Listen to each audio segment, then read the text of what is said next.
আজি আমি চতুৰ্থ অধ্যায়ত থকা উদ্ভিদৰ বিভিন্ন অংশ আৰু ইয়াৰ কাৰ্যৰ বিষয়ে আলোচনা কৰিম। উদ্ভিদ আৰু প্ৰাণীসমূহক একেলগে জীৱজগত বুলি কোৱা হয়।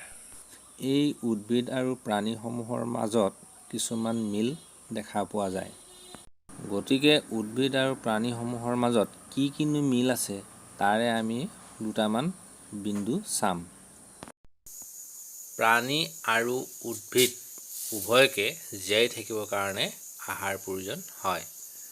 আহাৰ নোখোৱাকৈ কোনো জীৱ জীয়াই থাকিব নোৱাৰে। ২ নম্বৰতে আছে উদ্ভিদ আৰু প্ৰাণী উভয়কে বায়ু পানী প্ৰয়োজন হয়। বায়ু পানী নোহোৱাকৈ কোনো জীৱ জীয়াই থাকিব নোৱাৰে। ৪ নম্বৰতে উভয়ৰে বংশবৃদ্ধি হয়।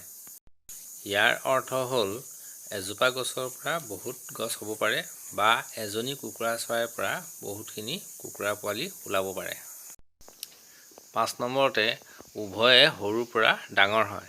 তুমি যেনেকৈ সৰুৰ পৰা ডাঙৰ হৈছা ঠিক তেনেকৈ এজোপা গছেও সৰুৰ পৰা ডাঙৰ হয়। ৬ নম্বৰত আছে উভয়ৰে এটা সময়ত মৃত্যু হয়। জন্ম হ'লে যেনেকৈ মৃত্যু হয় ঠিক সেইদৰে উদ্ভিদ এজোপাও এসময়ত মৃত্যু ঘটে। এতিয়া এজোপা উদ্ভিদৰ কি অংগ থাকে? শিপা, কাণ্ড, ডাল, পাত আৰু ফল, ফুল আমি দেখিবলৈ পাওঁ। এতিয়া আমি শিপাই কি কাম কৰে তাৰ বিষয়ে আলোচনা কৰিম। শিপা সাধাৰণতে ২ প্ৰকাৰৰ। এক হৈছে মুখ্য শিপা, ২ হৈছে চুলি শিপা। মুখ্য শিপা সদায় মাটিৰ তললৈ লম্বভাৱে যায় আৰু চুলি শিপা সদায় অনুভূমি দিশত আগবাঢ়ি যায়। এতিয়া আহিলে শিপাৰ কাম। শিপাই মাটিৰ পৰা পানী আৰু খনিজ লৱণ শুহি লয়। এই পানী উদ্ভিদে পাতলৈ লৈ যায় কাৰণ খাদ্য প্ৰস্তুত কৰিবৰ কাৰণে খনিজ লৱণ প্ৰয়োজন হয়। শিপাই মাটিত খামুচ মাৰি ধৰি থাকে ইয়াৰ কাৰণ গছজোপা সহজতে বাগৰি যাব নোৱাৰে। সেইবাবে মাটিত খামুচ মাৰি ধৰি থাকে। কিছুমান উদ্ভিদে মাটিৰ তলত শিপাত খাদ্য জমা কৰি ৰাখে।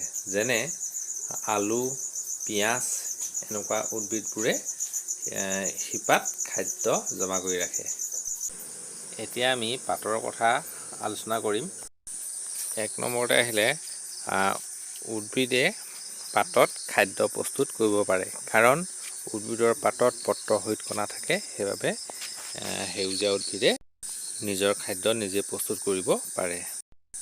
২ নম্বৰতে আহিলে উদ্ভিদৰ পাতত শ্বাস প্ৰশ্বাস ল'ব পাৰে কাৰণ উদ্ভিদৰ পাতত সৰু সৰু ছিদ্ৰ থাকে ফুটা থাকে। সেই ফুটাবিলাকক কোৱা হয় পত্ৰৰন্ধ্ৰ। এই পত্ৰৰন্ধ্ৰৰ যোগেদি উদ্ভিদে শ্বাস প্ৰশ্বাস লয় আৰু খাদ্য প্ৰস্তুত কৰোঁতে অতিৰিক্তভাৱে জমা হোৱা পানীক বাষ্প আকাৰে উৰুৱাই দিব পাৰে। সেইকাৰণে আমি গৰম দিনত গছৰ তলত বহিলে আমি ঠাণ্ডা অনুভৱ কৰোঁ। ইয়াৰ উপৰিও খাদ্য প্ৰস্তুত কৰোঁতে উদ্ভিদে কাৰ্বন ডাই অক্সাইড গ্ৰহণ কৰে আৰু অক্সিজেন গেছ বাহিৰ কৰি দিয়ে। আজি ইমানতে সামৰিলোঁ।